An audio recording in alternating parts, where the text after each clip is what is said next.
નમસ્કાર, star India TV ન્યૂઝમાં આપનું હાર્દિક સ્વાગત છે। આપ જોઈ રહ્યા છો સ્ટાર ઇન્ડિયા ટીવી ન્યૂઝ, સત્યની વાતે સત્યની સાથે।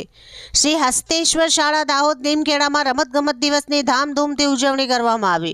લીમખેડાની શ્રી હસ્તેશ્વર શાળામાં સ્પોર્ટ્સ ડેની ભવ્ય ઉજવણી કરવામાં આવી, જેમાં શાળાના 3000થી વધુ વિદ્યાર્થીઓએ વિવિધ રમતોમાં ભાગ લીધો હતો અને ફાઇનલમાં પ્રવેશ કર્યો હતો, જેમાં શાળાના વિદ્યાર્થીઓએ બેગ પેકિંગ, લીંબુ ચમચી, બોરી વગેરેમાં ભાગ લીધો હતો। દોડ, 100 મીટર દોડ, ખોખો અને ક્રિકેટ જેવી વિવિધ રમતોમાં વિજેતા બન્યા હતા। કાર્યક્રમમાં લીમખેડા પોલીસ સ્ટેશનના પોલીસ ઇન્સ્પેક્ટર એસવી વસાવા, સંસ્થાના પ્રમુખ ધનાભાઈ ભરવાડ, મંત્રી ભરતભાઈ ભરવાડ, રાકેશભાઈ ભરવાડ સહિતના મહેમાનો ઉપસ્થિત રહી બાળકોને પ્રોત્સાહિત કર્યા હતા।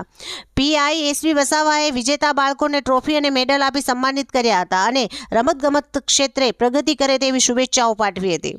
Star India TV news Dahod reporter Sunita Yadav, જિલ્લા દાહોદ।